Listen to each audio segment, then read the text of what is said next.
Hallelujah hallelujah hallelujah hallelujah hallelujah. साਰਿਆਂ ਨੂੰ ਜਪ ਜੀ बहुत ही धन्यवाद करते हैं खुदावंद ਦਾ ਅੱਜ ਦੇ ਦਿਨ ਵਾਸਤੇ ਕਿ खुदावंद ने ਅੱਜ ਦਾ ਦਿਨ ਆਪਣੇ ਲੋਕਾਂ ਦੀ ਜ਼ਿੰਦਗੀਆਂ ਦੇ ਵਿੱਚ ਦਿੱਤਾ ਹੈ। ਸੱਚਮੁੱਚ परमेश्वर की दया कि परमेश्वर अपने लोगों को की रखता है, जिंदे रखता है, संभाल के रखता है, क्योंकि वचन कहता है परमेश्वर की दया कि इस धरती पे जिंदे हैं, मर मिट नहीं गए। सचमुच परमेश्वर का फजल है कि परमेश्वर ने दूसरे रोजे दे विच दूसरे सैशन दे विच सानू सबना नू शामिल किया है। विश्वास करते हैं आज दे जिन्ने भी कल दे 3 सैशन हो चुके हैं उहदे विच परमेश्वर ने सानू बहुत तायत नाल आशीष किया है। आमीन हालेलुया हालेलुया। विश्वास करते हैं प्रभु इस सैशन को भी पूरी तरह ब्लेस करन जा रहे हैं। आमीन हालेलुया। आइए ਅਸੀਂ ਹੁਣ ਕੁਝ ਸਮਾਂ ਪਰਮੇਸ਼ਵਰ ਦੇ ਵਚਨਾਂ ਵੱਲ ਦੇਖਾਂਗੇ।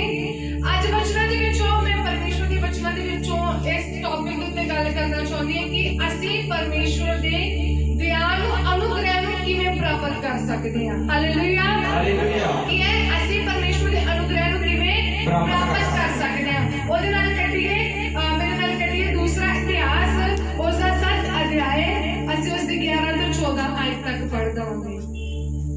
इस तरह सुलेमान ने यहोवा दे भवन ते पातशाह दे महल नूं संपूर्ण कीता अते जो कुछ सुलेमान दे दिल विच आया कि यहोवा दे भवन अते अपने महल लई बनावे सो चंगी तरह सफल होया। तां यहोवा ने रात ਨੂੰ सुलेमान ਨੂੰ दर्शन दिता अते उस ਨੂੰ आखिया कि मैं तेरी प्रार्थना सुन लई अते इस थां ਨੂੰ अपने ਲਈ चुन लिया है कि बलिदान ਲਈ भवन होवे। जे मैं कदी आकाश ਨੂੰ बंद कर दियां कि मींह ना पवे ਜਾਂ ਸਵਾ ਨੂੰ ਹੁਕਮ ਦਿਆਂ ਕਿ ਦੇਸ਼ ਨੂੰ ਛੱਡ ਲਵੇ ਜਾਂ ਆਪਣੀ ਪ੍ਰਜਾ ਦੇ ਵਿੱਚ ਗਵਾਹ ਕਰਾਂ ਅਤੇ ਜੇ ਮੇਰੀ ਪ੍ਰਜਾ ਜੋ ਮੇਰੇ ਨਾਮ ਤੇ ਖਵਾਉਂਦੀ ਹੈ ਅਧੀਨ ਹੋ ਕੇ ਪ੍ਰਾਰਥਨਾ ਕਰੇ ਅਤੇ ਮੇਰੇ ਦਰਸ਼ਨ ਦੀ ਚਾਹਵੰਦ ਹੋਵੇ ਅਤੇ ਆਪਣੇ ਭੈੜੇ ਰਾਹ ਤੋਂ ਮੁੜੇ ਤਾਂ ਮੈਂ ਸਵਰਗ ਤੋਂ ਸੁਣ ਕੇ ਉਹਨਾਂ ਦੇ ਪਾਪਾਂ ਨੂੰ ਖਿਮਾ ਕਰਾਂਗਾ ਅਤੇ ਉਹਨਾਂ ਦੇ ਦੇਸ਼ ਨੂੰ ਬਹਾਲ ਕਰ ਦਿਆਂਗਾ। Hallelujah hallelujah. बड़े में सुने जानते खुदावंद ਤੁਹਾਨੂੰ ਬਹੁਤ ਸਾਰੀ ਆਸ਼ੀष ਦੇ। ਇਸ ਜਗ੍ਹਾ ਤੇ ਅਸੀਂ ਪਰਮੇਸ਼ਵਰ ਦੇ ਕਲਾਮ ਦੇ ਵਿੱਚੋਂ ਦੇਖਦੇ ਹਾਂ ਕਿ ਪਰਮੇਸ਼ਵਰ ਹੈ ਉਹ ਸੁਲੇਮਾਨ ਰਾਜਾ ਦੇ ਨਾਲ ਗੱਲ ਕਰਦੇ ਪਏ ਨੇ। ਰਾਤ ਨੂੰ ਸੁਲੇਮਾਨ ਨੂੰ ਦਰਸ਼ਨ ਹੁੰਦਾ ਹੈ ਤੇ ਦਰਸ਼ਨ ਕਿਉਂ ਹੁੰਦਾ ਹੈ? ਇਸ ਜਗ੍ਹਾ ਤੇ ਜਿਹੜਾ ਸੁਲੇਮਾਨ ਹੈ ਉਹ ਕੀ ਕਰਦਾ ਹੈ? ਜਿਹੜਾ ਰਾਜਾ ਸੁਲੇਮਾਨ ਹੈ ਉਹ ਭਵਨ ਦਾ ਸਮਰਪਣ ਕਰਦਾ ਹੈ। ਕਿਹੜਾ ਭਵਨ ਹੈ? ਜਦੋਂ ਅਸੀਂ ਦੂਸਰਾ ਇਤਿਹਾਸ 6 ਤੋਂ ਅੱਗੇ ਪੜ੍ਹਦੇ ਹਾਂ ਉਸ ਜਗ੍ਹਾ ਤੇ ਲਿਖਿਆ ਕਿ ਮੇਰੇ ਦਾਊਦ ਪਿਤਾ ਨੇ ਪਰਮੇਸ਼ਵਰ ਦੇ ਨਾਲ ਵਾਅਦਾ ਕੀਤਾ ਸੀ ਕਿ ਉਹ ਕੀ ਕਰੇਗਾ?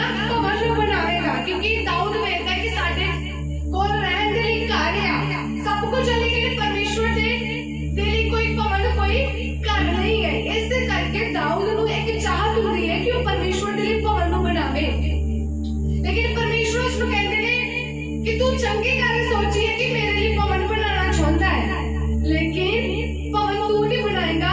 ਤੇਰੀ ਅੰਸ਼ ਜਦੋਂ ਸੁਲੇਮਾਨ ਤੇਰੀ ਅੰਸ਼ ਦੇ ਵਿੱਚੋਂ ਪੈਦਾ ਹੋਵੇਗਾ ਤੇਰਾ ਕੀ ਕਰੇਗਾ? ਬੇਟਾ ਮੇਰੇ ਭਵਨ ਨੂੰ ਕੀ ਕਰੇਗਾ? ਬਣਾਵੇਗਾ। ਤਾਂ ਇਸ ਜਗ੍ਹਾ ਤੇ ਕੀ ਕਰਦੇ ਆ ਅਸੀਂ ਜਦੋਂ ਵੇਖਦੇ ਹਾਂ ਸੁਲੇਮਾਨ ਜਿਹੜਾ ਭਵਨ ਹੈ ਜੋ ਵੀ ਖੁਦਾਵੰਦ ਦਾ ਭਵਨ ਪਰਮੇਸ਼ਵਰ ਦਾ ਭਵਨ ਉਹਨੇ ਬਣਾਇਆ ਉਹਦਾ ਸਮਰਪਣ ਕਰਦਾ ਹੈ। ਸਮਰਪਣ ਕਰਨ ਵਾਲੇ ਉਹ ਕੀ ਕਰਦਾ ਹੈ? ਬਹੁਤ ਸਾਰੇ ਸੈਕਰੀਫਾਈਸ ਕਰਦਾ ਹੈ, ਬਹੁਤ ਸਾਰੇ ਬਲੀਦਾਨ ਕਰਦਾ ਹੈ। ਕਿਉਂਕਿ ਜਦੋਂ ਅਸੀਂ ਪੁਰਾਣੇ ਨਿਯਮ ਦੇ ਵਿੱਚ ਵੇਖਦੇ ਹਾਂ ਤਾਂ ਕੀ ਕਰਦੇ ਸੀ? ਪਸ਼ਚਾਤਾਪ ਦੇ ਲਈ ਮੇਲ ਬਲੀ ਦੇ ਲਈ ਵੱਖ-ਵੱਖ ਬਲੀਆਂ ਨੂੰ ਕੀ ਕੀਤਾ ਜਾਂਦਾ ਸੀ? ਚੜਾਇਆ ਜਾਂਦਾ ਸੀ। ਇਸ ਜਗ੍ਹਾ ਤੇ ਸੁਲੇਮਾਨ ਵੀ ਬਲੀਆਂ ਨੂੰ ਚੜਾਉਂਦਾ ਹੈ ਤੇ ਬਲੀ ਚੜਾ ਕੇ ਉਹ ਪਰਮੇਸ਼ਵਰ ਦੇ ਅੱਗੇ ਕੀ ਕਰਦਾ ਹੈ? ਪ੍ਰਾਰਥਨਾ ਕਰਦਾ ਹੈ। ਪ੍ਰਾਰਥਨਾ ਆਪਣੇ ਲਈ ਤੇ ਆਪਣੀ ਕੌਮ ਇਜ਼ਰਾਈਲ ਦੇ ਲਈ ਕਰਦਾ ਹੈ। ਪ੍ਰਾਰਥਨਾ ਕਰਦਾ ਤੇ ਪਰਮੇਸ਼ਵਰ ਉਸ ਨੂੰ ਕੀ ਕਰਦੇ ਨੇ? ਉੱਤਰ ਦਿੰਦੇ ਨੇ।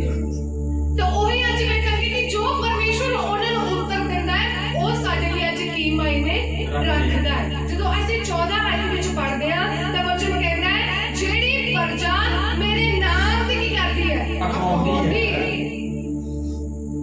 ਕਿ God's chosen people ਕਿ ਜਿਹੜੇ ਲੋਕ ਆਲਰੇਡੀ ਚੁਣੇ ਹੋਏ ਨੇ ਜਿਨ੍ਹਾਂ ਨੂੰ ਪਰਮੇਸ਼ਵਰ ਨੇ ਕੀ ਕਰਦਾ ਹੈ? ਚੁਣਿਆ ਹੋਇਆ ਹੈ। ਤੇ ਇਸ ਜਗ੍ਹਾ ਤੇ ਜਿਹੜੀ ਇਜ਼ਰਾਈਲ ਕੌਮ ਸੀ ਉਹ ਕੀ ਸੀ?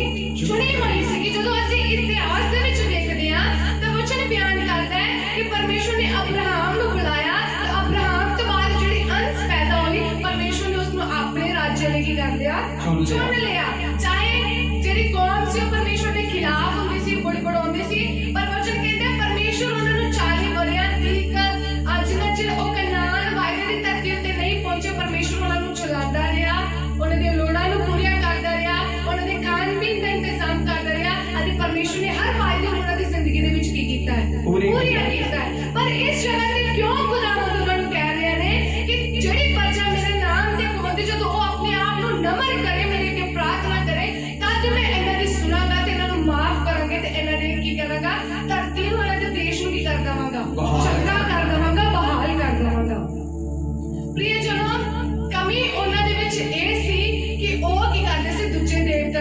ਕੀ ਕਰਦੇ ਸੀ, ਜ਼ਿਆਦਾ ਭੱਜਦੇ ਸੀ। ਉਹਨਾਂ ਨੇ ਪਰਮੇਸ਼ਰ ਦੇ ਉੱਤੇ ਇੱਕ ਪੂਰਾ ਵਿਸ਼ਵਾਸ ਨਹੀਂ ਸੀ, ਕਿਉਂਕਿ ਮੈਂ ਜਦੋਂ ਵੀ ਬਾਈਬਲ ਪੜ੍ਹਦੀ ਹਾਂ ਮੈਂ ਇਜ਼ਰਾਈਲ ਕੌਮ ਨੂੰ ਇੱਕ ਢੀਠ ਪ੍ਰਜਾ, ਜਦੋਂ ਵੀ ਬਾਈਬਲ ਪੜ੍ਹਦੀ ਮੈਨੂੰ ਇੱਕ ਹੀ ਵਚਨ ਸਮਝ ਆਉਂਦਾ ਹੈ ਕਿ ਇਜ਼ਰਾਈਲ ਬਹੁਤ ਹੀ ਢੀਠ ਸੀ। ਇਜ਼ਰਾਈਲ ਦੇ ਲੋਕ ਪੱਕੇ ਜਿਹਨੂੰ ਕਹਿੰਦੇ ਨੇ ਢੀਠ, ਉਹ ਲੋਕ ਸੀ। ਕਿਉਂ ਢੀਠ ਸੀ? ਕਿਉਂਕਿ ਪਰਮੇਸ਼ਰ ਕੰਮ ਵੀ ਕਰਦਾ ਸੀ, ਜਦੋਂ ਪੁਕਾਰਦੇ ਸੀ ਪਰਮੇਸ਼ਰ ਉਹਨਾਂ ਦੀ ਜ਼ਿੰਦਗੀ ਦੇ ਵਿੱਚ ਕਾਰਿਆ ਕਰਦਾ ਸੀ, ਲੇਕਿਨ ਜਦ ਉਹਨਾਂ ਦੇ ਸਮੇਂ ਹੁੰਦਾ ਸੀ ਕਿ ਉਹ ਪਰਮੇਸ਼ਰ ਲਈ ਕੁਝ ਕਰਨ ਤਾਂ ਉਹ ਕੀ ਕਰ ਜਾਂਦੇ ਸੀ, ਢੀਠ ਬਣ ਜਾਂਦੇ ਸੀ। ਸਿਰਫ ਉਹ ਆਪਣੇ ਕੰਮ ਨੂੰ ਵੇਖਦੇ ਸੀ ਕਿ ਸਾਡੀ ਜ਼ਿੰਦਗੀ ਦੇ ਵਿੱਚ ਆਹ ਕੰਮ ਹੋਵੇ, ਜੋ ਪ੍ਰਭੂ ਨੇ ਵਾਅਦੇ ਕੀਤਾ ਉਹ ਮੇਰੀ ਜ਼ਿੰਦਗੀ ਦੇ ਵਿੱਚ ਪੂਰਾ ਹੋ ਜਾਏ, ਮੈਂ ਪ੍ਰਭੂ ਦੇ ਵਾਅਦੇ ਨੂੰ ਪੂਰਾ ਕਰਾਂ ਭਾਵੇਂ ਨਾ ਕਰਾਂ। ਇਸੇ ਗਲਤੀ ਦਾ ਕਰਕੇ ਕੀ ਕਰਦਾ ਸੀ, ਜਦੋਂ ਅਸੀਂ ਪੜ੍ਹਦੇ ਤਾਂ ਇਜ਼ਰਾਈਲ ਦੀ ਕੌਮ ਦੇ ਵਿੱਚ ਬੜਾ ਅਕਾਲ ਵੀ ਪੈਂਦਾ ਸੀ, ਬਾਦਸ਼ਾਹਾਂ ਉੱਤੇ ਚੜ੍ਹਾਈਆਂ ਕਰਦੀਆਂ ਸੀ, ਇਜ਼ਰਾਈਲ ਕੌਮ ਨੂੰ ਹਰਾ ਦਿੰਦੇ ਸੀ, ਨਾਸ਼ ਕਰ ਦਿੰਦੇ ਸੀ। ਪਰ ਜਦੋਂ ਪਰਮੇਸ਼ਰ ਦੇ ਅੱਗੇ ਫਿਰ ਰਿਪੈਂਟ ਕਰਦੇ ਸੀ, ਪਰਮੇਸ਼ਰ ਦੇ ਵੱਲ ਮੁੜਦੇ ਸੀ ਤਾਂ ਪ੍ਰਭੂ ਫਿਰ ਉਹਨਾਂ ਨੂੰ ਕੀ ਕਰਦਾ ਸੀ, ਬਹਾਲ ਕਰਦਾ ਸੀ। ਪਰ ਉਹਨਾਂ ਦੀ ਜ਼ਿੰਦਗੀ ਦੇ ਵਿੱਚ ਅਨਾਗਿਆਕਾਰੀ ਜਾ ਹੀ ਰਹੀ। ਉਹ ਪਰਮੇਸ਼ਰ ਦੇ ਨਾਲ ਵਫਾਦਾਰ ਨਹੀਂ ਹੈ, ਅਨਾਗਿਆਕਾਰੀ ਵੀ ਜਾ ਰਹੀ ਹੈ। ਪਰਮੇਸ਼ਰ ਚਾਹੁੰਦੇ ਨੇ ਤੁਸੀਂ ਆਹ ਕਰੋ, ਲੇਕਿਨ ਉਹ ਕਰਦੇ ਨਹੀਂ। ਇਸੇ ਲਈ ਕੀ ਕਰਦਾ ਹੈ, ਸੁਲੇਮਾਨ ਕੀ ਕਰਦਾ ਹੈ, ਪ੍ਰਾਰਥਨਾ ਕਰਦਾ। ਜਦੋਂ ਅਸੀਂ ਪੜ੍ਹਦੇ ਹਾਂ ਇਸੇ ਦਾ 6:26 ਨੂੰ ਪੜਾਂਗੇ।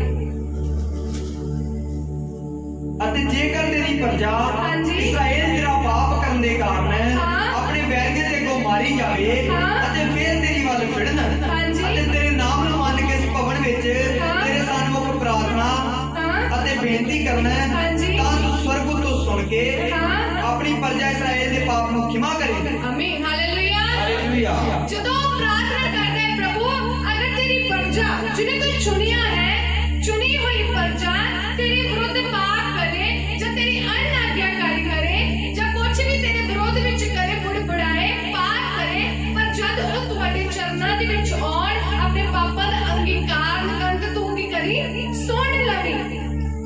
6 ਤੋਂ 7 ਅਧਿਆਇ ਦੇ ਵਿੱਚ ਲਗਾਤਾਰ ਸੁਲੇਮਾਨ ਆਪਣੇ ਲੋਕਾਂ ਦੇ ਲਈ ਕਰ ਰਿਹਾ ਹੈ, ਪ੍ਰਾਰਥਨਾ ਕਰ ਰਿਹਾ, ਤਾਂ ਪਰਮੇਸ਼ਰ ਉਹਨੂੰ ਕੀ ਕਰਦੇ ਨੇ, ਉੱਤਰ ਦਿੰਦੇ ਨੇ। ਤੇ ਉੱਤਰ ਦੇ ਵਿੱਚ ਪਰਮੇਸ਼ਰ ਕੀ ਕਰਦੇ ਨੇ ਕਿ ਉਹਦੇ ਲੋਕ ਕੀ ਕਰਨਾ, ਪਹਿਲਾਂ ਕਹਿੰਦਾ ਹੈ ਕਿ ਤੁਸੀਂ ਕੀ ਕਰੋ, ਆਪਣੇ ਆਪ ਨੂੰ ਨਮਰ ਕਰੋ। ਕੀ ਕਰਨਾ ਹੈ, ਆਪਣੇ ਆਪ ਨੂੰ ਨਮਰ ਕਰਨਾ, ਆਪਣੇ ਆਪ ਨੂੰ ਨੀਵੇਂ ਕਰਨਾ ਹੈ। ਜੇ ਅਸੀਂ ਪਰਮੇਸ਼ਰ ਦੀ ਦਇਆ ਨੂੰ ਆਪਣੀ ਜ਼ਿੰਦਗੀ ਦੇ ਵਿੱਚ ਚਾਹੁੰਦੇ ਹਾਂ ਕਿ ਪ੍ਰਭੂ ਦੀ ਕਿਰਪਾ ਸਾਡੀ ਜ਼ਿੰਦਗੀ ਦੇ ਵਿੱਚ ਪ੍ਰਗਟ ਹੋਵੇ, ਤਾਂ ਪਹਿਲੇ ਆਪਣੇ ਆਪ ਨੂੰ ਕੀ ਕਰਨਾ ਹੈ, ਨੀਵੇਂ ਕਰਨਾ ਹੈ, ਨਮਰ ਕਰਨਾ ਹੈ। ਕਿਉਂਕਿ ਯਾਕੂਬ ਜਿਹੜਾ ਹੈ, ਯਾਕੂਬ ਅਸੀਂ ਪੜਾਂਗੇ ਨਹੀਂ, ਜਦੋਂ ਯਾਕੂਬ ਅਸੀਂ 4:8 ਤੋਂ 10 ਆਇਤ ਤੱਕ ਪੜ੍ਹਦੇ ਹਾਂ, ਉਹਦੇ ਵਿੱਚ ਥੋੜਾ ਬਦਲਾ ਕੇ ਲਿਖਿਆ, ਪਰ ਵਚਨ ਇਹੀ ਜੋ ਇਸ ਜਗ੍ਹਾ ਤੇ ਸੁਲੇਮਾਨ ਦੇ ਨਾਲ ਪ੍ਰਭੂ ਗੱਲ ਕਰਦੇ ਪਏ ਨੇ, ਉਹੀ ਯਾਕੂਬ ਦੇ ਵਿੱਚ ਲਿਖੇ ਗਏ ਨੇ ਕਿ ਜੇ ਇਹ ਮੇਰੀ ਪ੍ਰਜਾ ਆਪਣੇ ਆਪ ਨੂੰ ਪਵਿੱਤਰ ਕਰੇ ਅਤੇ ਮੇਰੇ ਅੱਗੇ ਹੰਬਲ ਆਪਣੇ ਆਪ ਨੂੰ ਨੀਵਾਂ ਕਰੇ, ਤਾਂ ਮੈਂ ਇਹਨਾਂ ਨੂੰ ਕੀ ਕਰ ਦੇਵਾਂਗਾ, ਉੱਚੀਆਂ ਕਰ ਦੇਵਾਂਗਾ। ਇਜ਼ਰਾइल ਦਾ ਵੀ ਇਹੋ ਹਾਲ ਸੀ। ਇਜ਼ਰਾइल ਪਰਮੇਸ਼ਰ ਨੇ ਕਿ ਆਪਣੇ ਆਪ ਨੂੰ ਨਮਰ ਨਹੀਂ ਕਰਦੇ ਸੀ, ਕਮਾਂਡਰ ਰੱਖਦੇ ਸੀ, ਦੂਜਿਆਂ ਦੇਵਤਿਆਂ ਦੇ ਪਿੱਛੇ ਭੱਜਦੇ ਸੀ। ਇੱਕ ਢੀਠ ਪ੍ਰਜਾ ਦੇ ਕਰਕੇ ਉਹਨੂੰ ਗਿਣਿਆ ਜਾਂਦਾ ਹੈ। ਉਹ ਪਰਮੇਸ਼ਰ ਦੇ ਨਾਲ ਵਫਾਦਾਰ ਨਹੀਂ ਸੀ ਰਹਿੰਦੇ। ਤਾਂ ਵਚਨ ਕਹਿੰਦੇ ਜੇ ਤੁਸੀਂ ਚਾਹੁੰਦੇ ਹੋ ਕਿ ਮੈਂ ਤੁਹਾਡੀ ਸੁਣਾ, ਜੇ ਤੁਸੀਂ ਚਾਹੁੰਦੇ ਮੈਂ ਤੁਹਾਡੇ ਪਾਪਾਂ ਨੂੰ क्षमा ਕਰਾਂ, ਤਾਂ ਪਹਿਲਾਂ ਕੀ ਕਰੋ, ਮੈਨੂੰ ਮੇਰੇ ਅੱਗੇ ਆਪਣੇ ਆਪ ਨੂੰ ਕੀ ਕਰ ਦਿਓ, ਅਧੀਨ ਕਰ ਦਿਓ। ਜਿੰਨਾ ਚਿਰ ਅਸੀਂ ਪ੍ਰਭੂ ਦੇ ਅੱਗੇ ਖੁਦ ਨੂੰ ਅਧੀਨ ਨਹੀਂ ਕਰਾਂਗੇ, ਖਾਲੀ ਨਹੀਂ ਕਰਾਂਗੇ, ਉਹਨਾਂ ਚਿਰ ਕੁਝ ਵੀ ਨਹੀਂ ਹੋਵੇਗਾ। ਜਿਵੇਂ ਗਲਾਸ ਦੇ ਪਾਣੀ ਭਰੇ ਹੋਏ ਆ, ਇਹਦੇ ਵਿੱਚ ਉੱਪਰ ਪਾਣੀ ਪਾਈ ਜਾਵਾ ਤਾਂ ਕੀ ਹੋਵੇ ਜਾਵੇਗਾ, ਡੁੱਲਦਾ ਜਾਵੇਗਾ। ਖਾਲੀ ਹੋਵਾਂਗੇ ਤੇ ਫਿਰ ਕੀ ਹੋਵੇਗਾ, ਭਰੇਗਾ। ਜੇ ਘਮੰਡ ਸਾਡੀ ਜ਼ਿੰਦਗੀ ਦੇ ਵਿੱਚ ਹੋਵੇਗਾ, ਸਾਡਾ ਸਰੀਰ, ਸਾਡਾ ਆਤਮਾ ਆਲਰੇਡੀ ਘਮੰਡ ਦੇ ਨਾਲ ਭਰਿਆ ਹੋਇਆ, ਤਾਂ ਕਿਵੇਂ ਪਰਮੇਸ਼ਰ ਦੀ ਦਇਆ ਨੂੰ ਕਵਾਂਗੇ ਕਿ ਦਇਆ ਦੇ ਨਾਲ ਸਾਨੂੰ ਕੀ ਕਰਦੇ, ਭਰਦੇ। ਜਿੰਨਾ ਚਿਰ ਖਾਲੀ ਨਹੀਂ ਹੁੰਦੇ ਉਹਨਾਂ ਚਿਰ ਭਰ ਨਹੀਂ ਸਕਦੇ। ਅੱਜ ਆਪਣੀ ਜ਼ਿੰਦਗੀ ਦੇ ਵਿੱਚੋਂ ਘਮੰਡ ਨੂੰ ਅਸੀਂ ਦੂਰ ਕਰਨਾ ਹੈ, ਆਪਣੀ ਈਗੋ ਨੂੰ ਦੂਰ ਕਰਨਾ ਹੈ, ਖੁਦ ਨੂੰ ਪਰਮੇਸ਼ਰ ਦੇ ਅੱਗੇ ਕੀ ਕਰਨਾ ਹੈ, ਨੀਵੀਆਂ ਕਰਨਾ ਹੈ। ਹਾਂ ਪ੍ਰਭੂ, ਮੈਂ ਕੁਝ ਵੀ ਨਹੀਂ ਕਰ ਸਕਦਾ, ਜੋ ਕੁਝ ਕਰ ਸਕਦੇ ਹੋ ਤੁਸੀਂ ਕਰ ਸਕਦੇ ਹੋ। ਇਸ ਜਗ੍ਹਾ ਤੇ ਪ੍ਰਭੂ ਫਿਰ ਇਜ਼ਰਾइल ਬਾਦਸ਼ਾਹ ਸੁਲੇਮਾਨ ਨੂੰ ਰਾਤ ਦੇ ਦਰਸ਼ਨ ਦੇ ਕੇ ਕਹਿੰਦਾ ਜੇ ਤੂੰ ਆਪਣੀ ਪ੍ਰਜਾ ਨੂੰ ਬਹਾਲ ਕਰਨਾ ਚਾਹੁੰਦਾ ਹੈ, ਜੇ ਤੂੰ ਚਾਹੁੰਦਾ ਤੇਰੇ ਲੋਕ ਬਹਾਲ ਹੋਣ,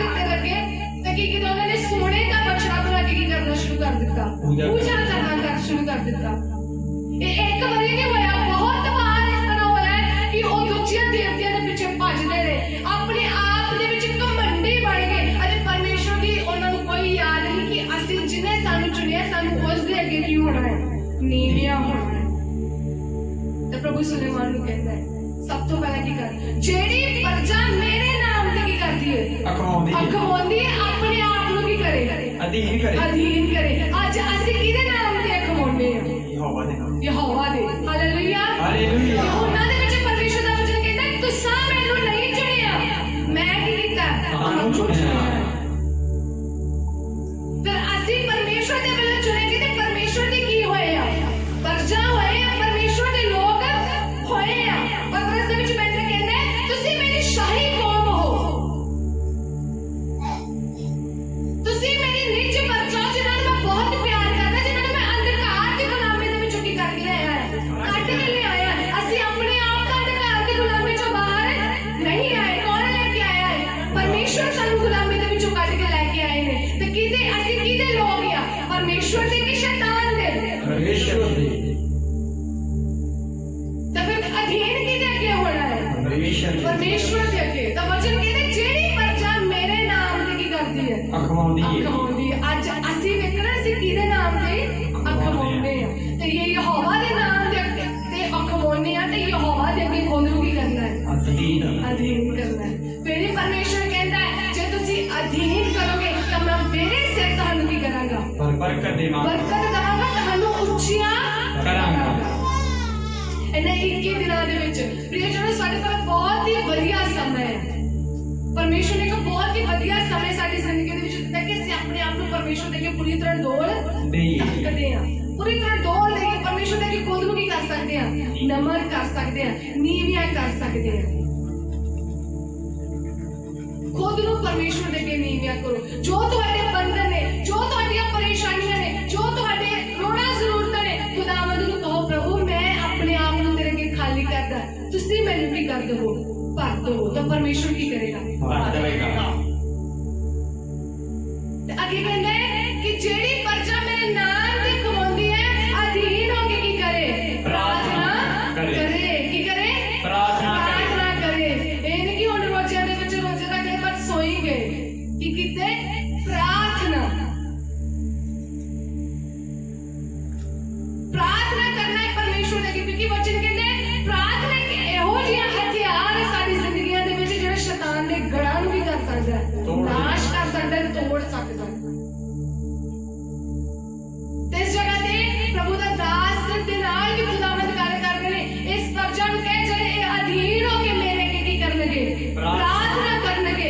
ਮੇਰੇ ਜਦੋਂ ਅਸੀਂ ਇੰਗਲਿਸ਼ ਦੇ ਵਿੱਚ ਪੜ੍ਹਦੇ ਹਾਂ ਜਦੋਂ ਪ੍ਰਾਰਥਨਾ ਕਰਕੇ ਮੈਨੂੰ ਤੱਕਣਗੇ, ਮੈਨੂੰ ਨਿਹਾਰਨਗੇ ਤਾਂ ਮੈਂ ਕੀ ਕਰਾਂਗਾ? ਇਹਨਾਂ ਦੀ ਕੀ ਕਰਾਂਗਾ? ਸੁਣਾਂਗਾ।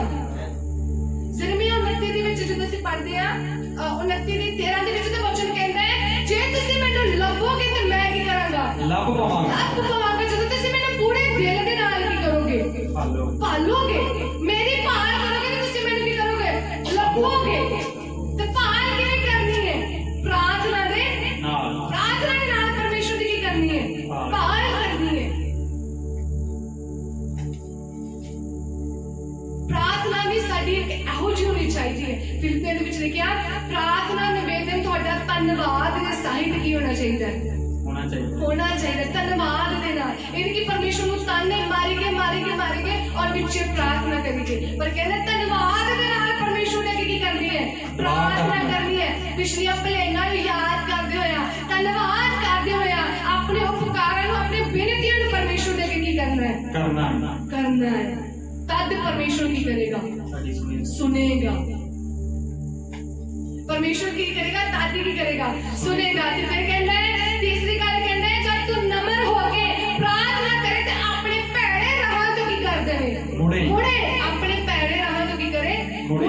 ਕਿ ਜੇ ਇਹ ਪਰਜਾ ਪੂਜਾ ਕਰਦੀ ਸੀ ਇਹਨਾਂ ਨੂੰ ਕਿ ਇਹ ਪੂਜਾ ਕਰਨੀ ਕੀ ਕਰਦੇ ਨੇ? ਬੰਦ ਕਰ ਦੇਣ। ਇਹ ਘਮੰਡ ਕਰਨਾ ਬੰਦ ਕਰ ਦੇਣ। ਇਹ ਆਪਣੇ ਪਾਪਾਂ ਤੋਂ ਮੁੜ ਜਾਣ ਤੇ ਮੈਂ ਅੱਜ ਹੀ ਇਹਨਾਂ ਦੀ ਸੁਣਾਂਗਾ ਤੇ ਇਹਨਾਂ ਨੂੰ ਉੱਤਰ ਕੀ ਕਰ ਦਵਾਂਗਾ? ਦੇਵਾਂਗਾ। ਵਚਨ ਕਹਿੰਦਾ ਹੈ ਪਰਮੇਸ਼ਰ ਦਾ ਵਚਨ ਕਹਿੰਦਾ ਹੈ ਜਦੋਂ ਤੁਸੀਂ ਮੈਨੂੰ ਪੁਕਾਰੋਗੇ ਮੈਂ ਸਵਰਗ ਤੋਂ ਸੁਣ ਕੇ ਤੁਹਾਨੂੰ ਕੀ ਕਰਾਂਗਾ? ਉੱਤਰ ਦੇਵਾਂਗਾ। ਉਹ ਐਸਾ ਖੁਦਾ ਹੈ ਜਿਹੜਾ ਪ੍ਰਾਰਥਨਾ ਸੁਣ ਕੇ ਕਦੀ ਉੱਤਰ ਦੇਣ ਦੇ ਵਿੱਚ ਦੇਰ ਨਹੀਂ ਕਰਦਾ। ਸਾਡੀ ਗਲਤੀਆਂ ਦੇ ਸਾਡੇ ਕਮੀਆਂ ਦੇ ਕਰਕੇ ਦੇਰ ਲੱਗਦੀ ਹੈ।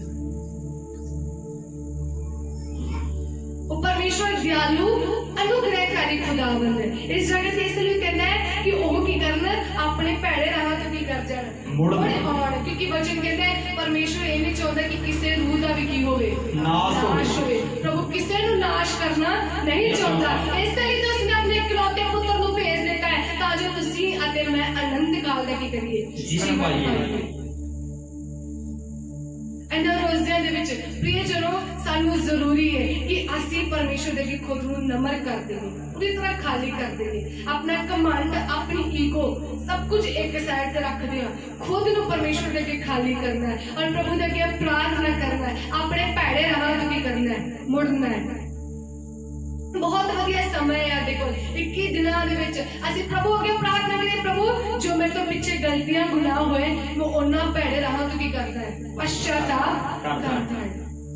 मैं अपने गलतियां ਨੂੰ ਮੰਨਦਾ ਹੈ, मैं ਗੁਨਾਹਾਂ ਨੂੰ ਮੰਨਦਾ ਹੈ, मैं ਤੁਹਾਡੇ ਕੋਲ क्षमा ਮੰਗਦਾ, ਤੁਸੀਂ ਮੈਨੂੰ ਕੀ ਕਰੋ, क्षमा ਕਰੋ। ਤਾਂ ਵਚਨ ਅੱਗੇ ਕਹਿੰਦਾ ਹੈ ਅੰਦਰ ਜਦੋਂ ਤੁਸੀਂ ਹੰਬਲ ਕਰੋਗੇ, ਆਪਣੇ ਆਪ ਨੂੰ ਮੇਰੇ ਨਾਮ ਦਾ ਕਰਕੇ ਪੁਕਾਰੋਗੇ, ਮੇਰੇ ਅੱਗੇ ਪ੍ਰਾਰਥਨਾ ਕਰੋਗੇ ਤਾਂ ਮੈਂ ਤੁਹਾਨੂੰ ਕੀ ਕਰਾਂਗਾ, ਉੱਤਰ ਦੇਵਾਂਗਾ। ਵਚਨ ਕਹਿੰਦਾ ਜੋ ਕੁਝ ਤੁਸੀਂ ਯਿਸੂ ਦੇ ਨਾਮ ਦੇ ਵਿੱਚ ਮੰਗੋਗੇ ਤਾਂ ਤੁਹਾਡੇ ਲਈ ਕੀ ਹੋ ਜਾਵੇਗਾ, ਹੋ ਜਾਵੇਗਾ।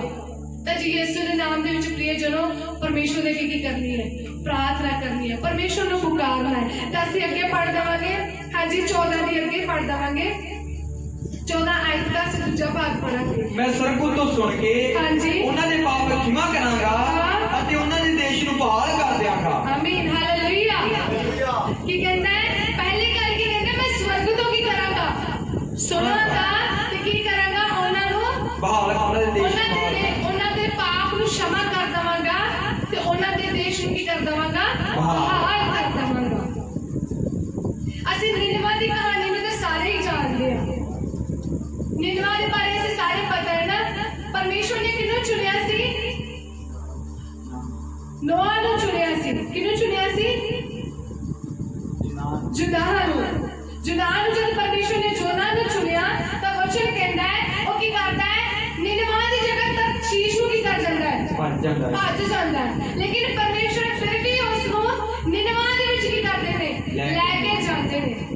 ਤੇ ਨਿਨਵਾ ਦੇ ਬਾਰੇ ਪ੍ਰਭੂ ਦਾ ਵਚਨ ਕਹਿੰਦੇ ਨਿਨਵਾ ਦੇ ਲੋਕ ਵੀ ਪਰਮੇਸ਼ਵਰ ਦੇ ਕੋਲੋਂ ਬਹੁਤ ਹੀ ਦੂਰ ਸੀ, ਉਹ ਪਾਪ ਦੇ ਵਿੱਚ ਸੀ, ਗੁਲਾਮੀ ਦੇ ਵਿੱਚ ਸੀ, ਪਰਮੇਸ਼ਵਰ ਤੋਂ ਦੂਰ ਸੀ, ਪਰਮੇਸ਼ਵਰ ਦੇ ਵਚਨਾਂ ਤੋਂ ਦੂਰ ਸੀ। ਤਾਂ ਵਚਨ ਕਹਿੰਦਾ ਪ੍ਰਭੂ ਨੇ ਨਿਨਵਾ ਨੂੰ ਕਿਹਾ ਕਿ ਤੂੰ ਉੱਥੇ ਜਾ ਕੇ ਕਰ, ਪ੍ਰਚਾਰ ਕਰ, ਹੋਕਾ ਦੇ, ਤੋਬਾ ਕਰਨ, ਹੋਕਾ ਦੇ ਆਪਣੇ ਪਾਪਾਂ ਤੋਂ ਪਛਤਾਵਾ ਕਰਨ, ਹੋਕਾ ਦੇ ਆਪਣੇ ਭੈੜੇ ਰਾਹਾਂ ਤੋਂ ਮੁੜ ਜਾਣ, ਨਹੀਂ ਤਾਂ ਮੈਂ ਨਿਨਵਾ ਨੂੰ ਕੀ ਕਰ ਦੇਵਾਂਗਾ, ਨਾਸ਼ ਕਰ ਦੇਵਾਂਗਾ। ਤਾਂ ਵਚਨ ਕਹਿੰਦਾ ਜਦੋਂ ਨੋਆ ਜਿਹੜਾ ਉੱਥੇ ਜਾ ਕੇ ਜੁਨਾਹ ਜਿਹੜਾ ਹੈ, ਜੁਨਾਹ ਜਾ ਕੇ ਜਦ ਕੀ ਕਰਦਾ ਹੈ, ਹੋਕਾ ਦਿੰਦਾ ਹੈ, ਪਰਮੇਸ਼ਵਰ ਦੇ ਵਚਨ ਨੂੰ ਸੁਣਾਉਂਦਾ ਹੈ, ਤਾਂ ਵਚਨ ਕਹਿੰਦਾ ਨਿਨਵਾ ਦੇ ਸਾਰੇ ਲੋਕ ਕੀ ਡੰਗਰ ਕੀ ਆਦਮੀ ਕੀ ਬੱਚੇ ਸਾਰੇ ਕੀ ਕਰ ਲੈਂਦੇ ਨੇ, ਵਰਤ ਰੱਖ ਲੈਂਦੇ ਨੇ ਤੇ ਪਰਮੇਸ਼ਵਰ ਦੇ ਲਈ ਕੀ ਕਰਦੇ ਨੇ, ਨਮਰ ਹੋ ਜਾਂਦੇ ਨੇ, ਪ੍ਰਾਰਥਨਾ ਕਰਦੇ ਨੇ, ਆਪਣੇ ਭੈੜੇ ਰਾਹਾਂ ਤੋਂ ਮੁੜਦੇ ਨੇ। ਤਾਂ ਪਰਮੇਸ਼ਵਰ ਵਚਨ ਕਹਿੰਦਾ ਹੈ 4:2 ਦੇ ਵਿੱਚ ਕਹਿੰਦਾ ਹੈ ਪ੍ਰਭੂ ਦਿਆਲੂ, ਕਿਰਪਾਲੂ, ਅਨਾਦੀ ਖੁਦਾ ਹੈ, ਉਹਨਾਂ ਦੇ ਪਾਪ क्षमा ਕਰਦਾ ਹੈ ਅਤੇ ਨਿਨਵਾ ਨੂੰ ਕੀ ਕਰ ਦਿੰਦਾ ਹੈ, ਬਹਾਲ ਕਰ ਦਿੰਦਾ ਹੈ। ਅਸੀਂ ਪੜਿਆ ਆਇਤ ਕੀ ਹੈ, 10ਵੇਂ ਮਹੀਨੇ ਦਾ ਵਰਤ ਤੁਹਾਡੇ ਲਈ ਖੁਸ਼ੀ ਅਤੇ ਅਮਨ ਅਤੇ ਚੈਨ ਦਾ ਕੀ ਹੋਵੇਗਾ, ਪਰਬ ਹੋਵੇਗਾ। ਉਹ ਪਰਬ ਉਦੋਂ ਹੀ ਹੋਵੇਗਾ ਜਦੋਂ ਤੁਸੀਂ ਖੁਦ ਅਲਾਉ ਕਰੋਗੇ ਉਸ ਚੈਨ ਨੂੰ, ਉਸ ਸ਼ਾਂਤੀ ਨੂੰ ਤੁਹਾਡੀ ਜ਼ਿੰਦਗੀ ਦੇ ਵਿੱਚ ਆਉਣ ਲਈ। ਕੋਈ ਜ਼ਬਰਦਸਤੀ ਤੁਹਾਡੇ ਸ਼ਾਂਤੀ ਨਹੀਂ ਭੇਜੇਗਾ, ਕੋਈ ਜ਼ਬਰਦਸਤੀ ਤੁਹਾਡੇ ਘਰ ਦੇ ਵਿੱਚ ਖੁਸ਼ੀਆਂ ਨਹੀਂ ਭੇਜੇਗਾ ਜਦ ਤੱਕ ਅਸੀਂ ਚਾਹਵਾਨ ਨਹੀਂ ਹੋਵਾਂਗੇ। ਤੇ ਜੇ ਅਸੀਂ ਚਾਹੁੰਦੇ ਹਾਂ ਅਸੀਂ ਚੰਗਿਆਈ ਨੂੰ ਗ੍ਰਹਿਣ ਕਰਨਾ ਹੈ, ਜੇ ਅਸੀਂ ਚਾਹੁੰਦੇ ਹਾਂ ਕਿ ਅਸੀਂ ਬਹਾਲੀ ਨੂੰ ਗ੍ਰਹਿਣ ਕਰਨਾ ਹੈ, ਜੇ ਅਸੀਂ ਚਾਹੁੰਦੇ ਹਾਂ ਕਿ ਅਸੀਂ ਪਰਮੇਸ਼ਵਰ ਦੇ ਕੋਲ ਆਸ਼ੀਸ਼ਾਂ ਨੂੰ ਗ੍ਰਹਿਣ ਕਰਨਾ ਹੈ, ਤਾਂ ਵਚਨ ਕਹਿੰਦਾ ਹੈ ਅੱਜ ਆਪਣੇ ਆਪ ਨੂੰ ਕੀ ਕਰਨਾ ਹੈ, ਅਧੀਨ ਕਰਨਾ ਹੈ, ਪਰਮੇਸ਼ਵਰ ਦੇ ਅੱਗੇ ਪ੍ਰਾਰਥਨਾ ਕਰਨਾ ਹੈ, ਆਪਣੇ ਭੈੜੇ ਰਾਹਾਂ ਤੋਂ ਮੁੜਨਾ ਹੈ। ਚਾਹੇ ਪਿਛਲੇ ਦਿਨਾਂ ਦੇ ਵਿੱਚ, ਪਿਛਲੇ ਸਾਲ ਦੇ ਵਿੱਚ ਸਾਡੇ ਕੋਲ ਕੋਈ ਵੀ ਗਲਤੀ ਹੋਈ ਹੈ, ਅਨਾਗਿਆਕਾਰੀ ਹੋਈ ਹੈ, ਵਫਾਦਾਰ ਨਹੀਂ ਰਹੇ, ਵਾਅਦਿਆਂ ਦੇ ਪੱਕੇ ਨਹੀਂ ਰਹੇ, ਪਰਮੇਸ਼ਵਰ ਦੇ ਕੋਲ क्षमा ਮੰਗੋ ਅਤੇ ਕਹੋ ਪ੍ਰਭੂ ਅਸੀਂ ਆਪਣੇ ਭੈੜੇ ਰਾਹਾਂ ਤੋਂ ਕੀ ਕਰਦੇ ਹਾਂ, ਮੁੜਦੇ ਹਾਂ। ਤਾਂ ਵਚਨ ਕਹਿੰਦਾ ਜਦੋਂ ਤੁਸੀਂ ਮੁੜੋਗੇ ਤਾਂ ਮੈਂ ਤੁਹਾਡੀ ਕੀ ਕਰਾਂਗਾ, ਸੁਣਾਂਗਾ, ਮੈਂ ਤੁਹਾਨੂੰ ਬਹਾਲ ਕਰਾਂਗਾ, ਮੈਂ ਤੁਹਾਡੇ ਦੇਸ਼ ਨੂੰ ਕੀ ਕਰ ਦੇਵਾਂਗਾ, ਬਹਾਲ ਕਰ ਦੇਵਾਂਗਾ। ਕਿਉਂਕਿ ਇਸਰਾਇਲ ਦੇ ਵਿੱਚ ਅਕਾਲ ਚੱਲਦਾ ਪਿਆ ਹੈ। ਜਦੋਂ ਅਸੀਂ ਪੜ੍ਹਦੇ ਪਿਛਲੇ ਅਧਿਆਏ ਦੇ ਵਿੱਚ ਇਸਰਾਇਲ ਨੂੰ ਬਹੁਤ ਸਾਰੀਆਂ ਮੁਸ਼ਕਲਾਂ ਦਾ ਸਾਹਮਣਾ ਕਰਨਾ ਪੈਂਦਾ ਹੈ, ਅਕਾਲ ਦਾ, ਬੜੀ ਹਵਾ ਵੀ ਆਉਂਦੀ ਹੈ, ਟੱਟੀਆਂ ਦੀ, ਲੋਕ ਉਹਨਾਂ ਦੀ ਚੜ੍ਹਾਈ ਕਰਦੇ ਨੇ ਸਿਰਫ ਇਸ ਕਰਕੇ ਜਦੋਂ ਉਹ ਪਰਮੇਸ਼ਵਰ ਦੀ ਅਨਾਗਿਆਕਾਰੀ ਵੀ ਕਰਦੇ ਤਾਂ ਵਚਨ ਕਹਿੰਦਾ ਹੈ ਆਪਣੇ ਆਪ ਨੂੰ ਅਧੀਨ ਕਰੋ, ਆਪਣੇ ਆਪ ਨੂੰ ਨਮਰ ਕਰੋ। ਕਿਉਂਕਿ ਜਦੋਂ ਅਸੀਂ ਵੇਖਦੇ ਹਾਂ ਅਯੂਬ ਦੇ ਬਾਰੇ, ਅਯੂਬ ਨੇ ਆਪਣੇ ਆਪ ਨੂੰ ਪਰਮੇਸ਼ਵਰ ਦੇ ਅੱਗੇ ਕੀ ਕਰ ਦਿੱਤਾ, ਅਧੀਨ ਕਰ ਦਿੱਤਾ। ਡੈਨੀਅਲ ਨੇ 21 ਦਿਨਾਂ ਦੇ ਕੀ ਰੱਖੇ, ਰੋਜ਼ੇ ਰੱਖੇ, ਵਰਤ ਰੱਖ ਕੇ ਉਹਨੇ ਵੀ ਆਪਣੇ ਲੋਕਾਂ ਦੇ ਲਈ ਕੀ ਕੀਤੀ, ਦੁਆ ਕੀਤੀ। ਨਹਿਮਾਇਆ ਨੇ ਆਪਣੇ ਲੋਕਾਂ ਲਈ, ਅਸਤਰ ਨੇ ਆਪਣੇ ਲੋਕਾਂ ਲਈ ਦੁਆ ਕੀਤੀ। ਤਾਂ ਪਰਮੇਸ਼ਵਰ ਨੇ ਉਹਨਾਂ ਦੇ ਦੇਸ਼ ਨੂੰ, ਉਹਨਾਂ ਦੀ ਮੰਡਲੀ ਨੂੰ, ਉਹਨਾਂ ਦੀ ਪ੍ਰਜਾ ਨੂੰ ਕੀ ਕਰ ਦਿੱਤਾ, ਬਹਾਲ ਕਰ ਦਿੱਤਾ। ਤੇ ਮੇਰੇ ਪ੍ਰਿਯ ਜਨੋ, ਮੇਰਾ ਪਰਮੇਸ਼ਵਰ ਜੋ ਤੁਹਾਡਾ ਪਰਮੇਸ਼ਵਰ ਕਿਰਪਾਲੂ ਖੁਦਾ ਹੈ, ਉਹ ਅਨਾਦਿ ਖੁਦਾ ਹੈ। ਵਚਨ ਕਹਿੰਦਾ ਉਹ ਗੁੱਸੇ ਵਿੱਚ ਧੀਰਜ ਦਇਆ ਨਾਲ ਭਰਪੂਰ ਖੁਦਾ ਹੈ। ਜਦ ਤੁਸੀਂ ਮੁੜੋਗੇ ਤਾਂ ਉਹ ਵੀ ਤੁਹਾਡੇ ਵੱਲ ਆਪਣੇ ਕਦਮ ਨੂੰ ਵਧਾਵੇਗਾ। ਵਚਨ ਕਹਿੰਦਾ ਜੇ ਤੁਸੀਂ ਉਸ ਦੇ ਨੇੜੇ ਜਾਓ ਤਾਂ ਉਹ ਤੁਹਾਡੇ ਕੀ ਕਰੇਗਾ, ਨੇੜੇ ਆਵੇਗਾ। ਉਹ ਤੁਹਾਨੂੰ ਚੈਨ ਦੇਵੇਗਾ, ਉਹ ਤੁਹਾਨੂੰ ਖੁਸ਼ੀ ਦੇਵੇਗਾ, ਉਹ ਤੁਹਾਡੇ ਸੋਗ ਨੂੰ ਆਨੰਦ ਵਿੱਚ ਕੀ ਕਰ ਦੇਵੇਗਾ, ਬਦਲ ਕੇ ਰੱਖ ਦੇਵੇਗਾ। ਤੇ 21 ਦਿਨਾਂ ਦੇ ਵਿੱਚ ਪ੍ਰਿਯ ਜਨੋ, ਜੇ ਅਸੀਂ ਚਾਹੁੰਦੇ ਹਾਂ ਸਾਡਾ ਇਹ ਪਰਬ ਸਾਡੇ ਲਈ ਸੱਚਮੁੱਚ ਖੁਸ਼ੀ ਅਤੇ ਚੈਨ ਦਾ ਪਰਬ ਹੋਵੇ, ਤਾਂ ਲੋੜ ਹੈ 3 ਚੀਜ਼ਾਂ ਕਰਨ ਦੇ ਲਈ। ਸਿਰਫ 3 ਚੀਜ਼ਾਂ ਨੂੰ ਪ੍ਰਭੂ ਚਾਹੁੰਦੇ ਨੇ। ਆਪਣੇ ਆਪ ਨੂੰ ਕੀ ਕਰ ਦੋ, ਅਧੀਨ ਕਰ ਦੋ। ਪਰਮੇਸ਼ਵਰ ਦੇ ਚਰਨਾਂ ਦੇ ਵਿੱਚ ਕੀ ਕਰਨਾ ਹੈ, ਅਧੀਨ ਕਰਨਾ। ਜਿੰਨਾ ਚਿਰ ਅਸੀਂ ਭਰੇ ਆ, ਅਸੀਂ ਫਿਰ ਆਪਣੇ ਆਪ ਨੂੰ ਪਰਮੇਸ਼ਵਰ ਦੀ ਦਇਆ ਦੇ ਨਾਲ ਭਰ ਨਹੀਂ ਸਕਦੇ। ਆਪਣੇ ਦਿਲਾਂ ਨੂੰ, ਆਪਣੀ ਜ਼ਿੰਦਗੀਆਂ ਨੂੰ ਪਰਮੇਸ਼ਵਰ ਦੇ ਕੀ ਕਰ ਦੇਣਾ ਹੈ, ਖਾਲੀ ਕਰ ਦੇਣਾ, ਅਧੀਨ ਕਰ ਦੇਣਾ। ਔਰ ਪਰਮੇਸ਼ਵਰ ਦੇ ਕੀ ਕਰਨਾ ਹੈ, ਪਰਮੇਸ਼ਵਰ ਦੇ ਕੀ ਕਰਨੀ ਹੈ, ਪ੍ਰਾਰਥਨਾ ਕਰਨੀ ਹੈ। ਕਿਉਂਕਿ ਵਚਨ ਕਹਿੰਦਾ ਪ੍ਰਾਰਥਨਾ ਕੀ ਕਰਦੀ ਹੈ, ਬੰਧਨਾਂ ਨੂੰ ਤੋੜਦੀ ਹੈ। ਪ੍ਰਾਰਥਨਾ ਹੀ ਹੈ ਜਿਹੜੀ ਸਾਡੀ ਜ਼ਿੰਦਗੀ ਨੂੰ ਬਦਲ ਕੇ ਰੱਖ ਦਿੰਦੀ ਹੈ। ਕਿਉਂਕਿ ਮੈਂ ਪਹਿਲਾਂ ਵੀ ਦੱਸ ਚੁੱਕੀ ਹਾਂ, ਪ੍ਰਾਰਥਨਾ ਇੱਕ ਟੈਲੀਫੋਨ ਦਾ ਕੰਮ ਕਰਦੀ ਹੈ। ਅਸੀਂ ਇੱਕ ਜਗ੍ਹਾ ਕਿਤੇ ਦੂਰ ਹੋਈਏ ਤਾਂ ਅਸੀਂ ਕਿਸ ਦਾ ਇਸਤੇਮਾਲ ਕਰਦੇ ਹਾਂ, ਫੋਨ ਦਾ ਇਸਤੇਮਾਲ ਕਰਦੇ ਹਾਂ ਨਾ। ਕੋਈ ਵੀ ਦੂਰ ਹੋਵੇ, ਕਿਸੇ ਜਗ੍ਹਾ ਤੇ ਦੂਸਰੀ ਜਗ੍ਹਾ ਤੇ ਗਿਆ ਹੋਵੇ, ਅਸੀਂ ਗੱਲ ਕਰਨੀ ਹੋਵੇ ਤਾਂ ਅਸੀਂ ਫੋਨ ਦਾ ਕੀ ਕਰਦੇ ਹਾਂ, ਇਸਤੇਮਾਲ ਕਰਦੇ ਹਾਂ। ਪ੍ਰਾਰਥਨਾ ਦਾ ਵੀ ਇਹੀ ਕੰਮ ਹੈ। ਬਸ ਨੰਬਰ ਹੈ ਵਿਸ਼ਵਾਸ ਦਾ। ਜਦੋਂ ਵਿਸ਼ਵਾਸ ਦਾ ਨੰਬਰ ਲਾ ਕੇ ਪ੍ਰਾਰਥਨਾ ਕਰੋਗੇ ਤਾਂ ਵਚਨ ਕਹਿੰਦਾ ਹੈ ਮੈਂ ਸੁਣਾਂਗਾ, ਮੈਂ ਆਪਣੇ ਕੰਨਾਂ ਨੂੰ ਕੀ ਕਰਾਂਗਾ, ਝੁਕਾਵਾਂਗਾ। ਮੈਂ ਆਪਣੇ ਧਰਮੀ ਜਨ ਦੀ ਪ੍ਰਾਰਥਨਾ ਨੂੰ ਸੁਣਾਂਗਾ, ਉਹਨਾਂ ਦੀ ਬਿਮਾਰੀਆਂ ਤੋਂ ਉਹਨਾਂ ਨੂੰ ਕੀ ਕਰ ਦੇਵਾਂਗਾ, ਚੰਗਾ ਕਰ ਦੇਵਾਂਗਾ। ਕਿਉਂਕਿ ਵਚਨ ਕਹਿੰਦਾ ਜਦੋਂ ਅਸੀਂ 91 ਦੀ 3 ਨੂੰ ਪੜ੍ਹਦੇ, ਵਚਨ ਕਹਿੰਦਾ ਕੋਈ ਵਿਪੱਤੀ, ਕੋਈ ਵੀ ਬਵਾ ਤੇਰੇ ਡੇਰੇ ਕੋਲ ਪੜੇਗੀ ਨਹੀਂ, ਕੋਈ ਬਿਮਾਰੀ ਤੇਰੇ ਡੇਰੇ ਕੋਲ ਨਹੀਂ ਆਵੇਗੀ। ਪਰਮੇਸ਼ਰ ਆਪਣੇ ਸਵਰਗੀ ਦੂਤਾਂ ਨੂੰ ਕੀ ਕਰਦਾ ਹੈ, ਸਾਡੇ ਰਾਖੀ ਕਰਨ ਲਈ ਕਰਦਾ ਹੈ, ਭੇਜਦਾ ਹੈ। ਤੇ ਜੇ ਅੱਜ ਸਾਡੀ ਜ਼ਿੰਦਗੀ ਦੇ ਵਿੱਚ ਦੁੱਖ ਆ, ਪਰੇਸ਼ਾਨੀ ਹੈ, ਤਾਂ ਪ੍ਰਭੂ ਨੂੰ ਕੀ ਕਹੇ, ਪ੍ਰਭੂ ਇਸ ਵਚਨ ਨੂੰ ਮੇਰੀ ਜ਼ਿੰਦਗੀ ਦੇ ਵਿੱਚ ਕੀ ਕਰਦੇ, ਪੂਰੀਆਂ ਕਰਦੇ। ਮੈਨੂੰ ਅਧੀਨਗੀ ਵਾਲਾ ਕੀ ਕਰਦੇ, ਜੀਵਨ ਦੇ ਦੇ। ਮੈਨੂੰ ਪ੍ਰਾਰਥਨਾ ਕਰਨ ਵਾਲਾ ਕੀ ਕਰਦੇ, ਜੀਵਨ ਦੇ ਦੇ। ਜਦ ਪ੍ਰਾਰਥਨਾ ਵਧੇਗੀ ਤਾਂ ਖੁਦ ਕੋ ਖੁਦ ਤੁਹਾਡੀ ਜ਼ਿੰਦਗੀ ਦੇ ਵਿੱਚ ਕੀ ਕਰੇਗੀ, ਬਹਾਲੀ ਆਏਗੀ। ਪਰਮੇਸ਼ਵਰ ਤੁਹਾਡੇ ਘਰਾਂ ਨੂੰ ਬਹਾਲ ਕਰ ਦੇਵੇਗਾ। ਜੇ ਤੁਸੀਂ ਇਹਨਾਂ 21 ਰੋਜ਼ਾਂ ਦੇ ਵਿੱਚ ਲਗਾ ਕੇ ਸਿਰ ਤੇ ਅਧੀਨ ਕਰ ਦੋਗੇ ਆਪਣੇ ਆਪ ਨੂੰ, ਪ੍ਰਾਰਥਨਾ ਕਰੋਗੇ, ਇਹਨਾਂ 21 ਰੋਜ਼ਾਂ ਦੇ ਵਿੱਚ ਹੀ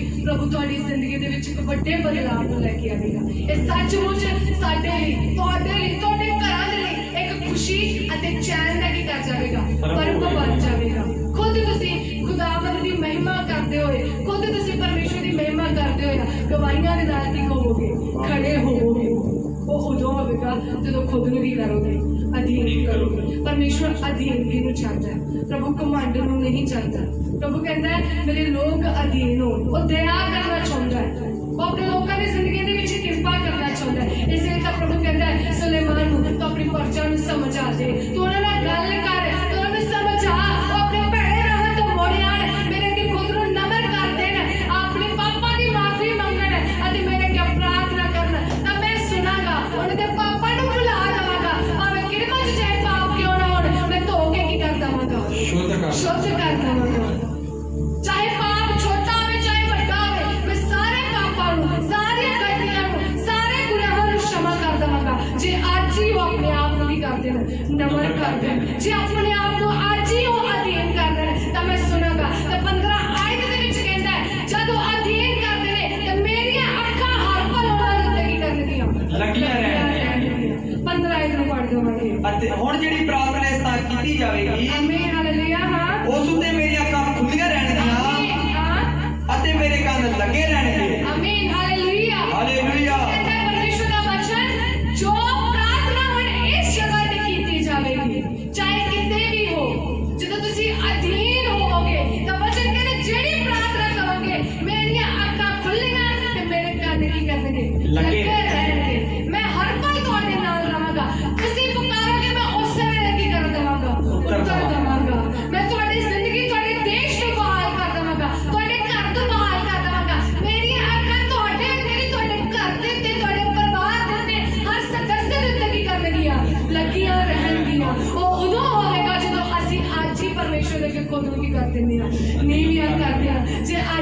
पूरियां करते हैं तो प्रभु कहता मैं आज ही दया करने लगी हाँ तैयार जो तुसी आज ही अधीन करते हो अपने गुनाह की माफी मांगते हो अपने पैड़े राह तो मुड़ते हो तो प्रभु कहता मैं आज ही बहाल करने लई तैयार हाँ मैं आज ही शिफा देने लई तैयार हाँ मैं क्षमा करने लई भी तैयार हाँ प्रभु दे अगे अपने आप प्रियजनों आज अधीन कर दो अते जे क्षमा है प्रभु को मंगिए प्रभु मेरे को जो भी गलती हुए इन्हां 9 महीनियां दे विच चाहे छोटे चाहे बड़े मैं सारे गुनाह की माफी मांगदा है अते पश्चाताप करता है भैड़े राह तो मुड़ता है तो प्रभु कहता है मैं बहाल करांगा मेरी अखां तेरे ते लगियां रहंदियां जद तू भी मैनूं पुकारेगा मैं तेरी दुहाई को सुनांगा चाहे छोटी होवे चाहे बड़ी लोड़ होवे मैं पूरियां करांगा चाहे हमारी छोटी होवे चाहे बड़ी होवे मैं चंगिया करांगा आया सारे सब अखां नूं बंद करांगे और खुदावंद ने प्रार्थना करांगे प्रभु सचमुच खुदावंद सानूं नम्रता वाला अधीन की वाला सब जीवन दे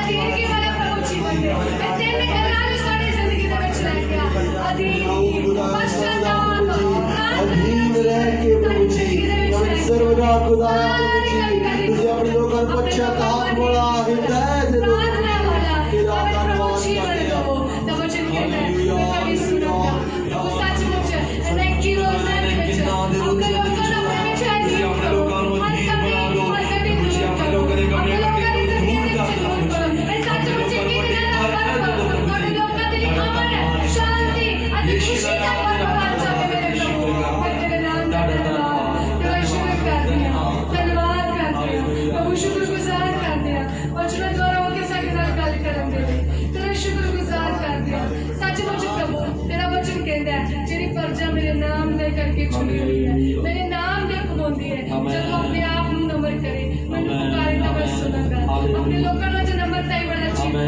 हर कमी हर गलती दूर कर पिछले अपराधां नूं गुनाहां नूं क्षमा कर अपने लोकां नूं अपनी जिंदगियां नूं बहाल कर मेरे परमेश्वर सचमुच एक ही दिन दा पर्व तेरे लोकां दे लिए अमन शांति खुशी अते प्रभु जय जयकार दा पर्व आमीन हालेलुया परमेश्वर मैं तेरे नाम दा यीशु के नाम से प्रभु बड़े बड़े काम अपने लोकां दी जिंदगी दे विच करदा धन्यवाद करदे आज दे वचनां द्वारा तुसीं साडे नाल गलबात कीता सारा आदर महिमा जलाल तेरे नाम नाल दिंदे होए उदार करता खुदावंद यीशु दे नाम च मंगदे हां आमीन सारे अंजाम से प्रभु तुहानूं बरकत दे ये धन्यवाद स्वर्गीय पिता को ये धन्यवाद सारे बेटे मंदिर में अपना खाने खिलाए करते हैं सवेर तो रह के ਹੁਣ तक जब लोगों ने संभालिया दुख ते प्यास कटने वास्ते संबंधित के काटी पिता जोई को कर दो पर साथ पर स्वभाव बहुत लोग लेके शाम ਨੂੰ ਲੈ ਕੇ ਆਏ ਤੁਹਾਡਾ ਧੰਨਵਾਦ ਪ੍ਰਭੂ ਜੀ ਸ਼ਾਮ ਨੂੰ ਆਪਣੇ ਲੋਕਾਂ ਨੂੰ ਵੱਡੀ ਗੱਲ ਕਰ ਤੁਹਾਡੀ ਕਿਰਪਾ ਲਈ ਤੁਹਾਡਾ ਧੰਨਵਾਦ ਅਪਨਵਤਨਾ ਨਾਲ ਤੁਸੀਂ ਗੱਲਾਂ ਕੀਤੀਆਂ ਰਾਜਾਂ ਦੁਆਰਾ ਬੰਧਨ ਟੁੱਟ ਗਏ ਕਈ ਜਾਨੇ ਬੈਰੀਆਂ ਤੱਕ ਦੂਰ ਹੋ ਗਏ प्रभु जी प्रार्थना कर दो कि जगत जान ताड़ी पवित्र ते पाक हर चूरी मेरे प्रभु यीशु मसीह ताड़े लोकां दे संग जावे अजरात आप लोकां नु संभाल के रखना ते सुबह दे गुरजे दे विच प्रभु जी फिर तो आप लोकां नु संभाल ताड़ी पवित्र हर चूरी में के लायक ते जेड़े अजे तक एक दिन भी संभल नहीं होई एक भी संसन दे विच नहीं आई पवित्र आत्मा दी ओना नु सुबह लै के आना ਉਹਨਾਂ ਨਾਲ ਗੱਲਬਾਤ ਕਰ ਜਿਹੜੇ ਆ ਰਹੇ ਨਹੀਂ ਉਹਨਾਂ ਨੂੰ ਬੇਦਾਰ ਕਰਨਾ ਤੁਹਾਡੀ ਕਿਰਪਾ ਤਾਂ ਲੋਕਾਂ ਤੇ ਬਣੀ ਸਮਝਾਣਾ ਸਾਡੀ ਮਦਦ ਕਰਨਾ ਤੇ ਪਵਿੱਤਰ ਆਤਮਾ ਜੀ ਤੁਸੀਂ ਆਪਣੇ ਲੋਕਾਂ ਦੇ ਰਸਤੇ ਦੇ ਰੋਸ਼ਨੀ ਤੇ ਜਿੱਦਾਂ ਨਜ਼ਦੀਕ ਤੋਂ ਤੇ ਹਰ ਇੱਕ ਤਬਾਹੀਆਂ ਤੋਂ ਬਚਾਉਂਦੇ ਹੋ ਸਾਡੇ ਲੋਕ ਆਪਣੇ ਘਰਾਂ ਨੂੰ ਵਾਪਸ ਜਾਣ ਤੁਹਾਡੀ ਚੂੜੀ ਤੁਹਾਡੇ ਲੋਕਾਂ ਨਾਲ ਜਾਵੇ ਅੱਜ ਰਾਤ ਆਪਣੇ ਲੋਕਾਂ ਨਾਲ ਆਤਮਿਕ ਰੀਤੀ ਨਾਲ ਗੱਲਾਂ ਕਰਨੀਆਂ ਤੇ ਸਵੇਰ ਸਾਹਮਣੇ ਸਿਰ ਉੱਠ ਕੇ ਮੇਰੇ ਪ੍ਰਭੂ ਜੀ ਫਿਰ ਤੋਂ ਆਪਣੀ ਮਹਿਮਾ ਦੇ ਲਈ ਤੁਸੀਂ ਤਿਆਰ ਕਰਨਾ ਤੇ ਵੱਲ ਕਰਨਾ मेरी छोटी की बेनती में सुने आते सुन के बोल के था ये बेनती प्रभु यीशु मसीह के नाम में मांग रहे हैं और साडे खुदावंद यीशु मसीह दा फजल बाप बेटे दी मोहब्बत रूह पाक दी संगत शराकत हर नाल परिवार नाल आए हुए भाइयां बहनां नाल बच्चियां दे नाल संतां सेवकां दे नाल मौत तो लेके हमेशा हमेशा तोड़ी हुंदी रहेगी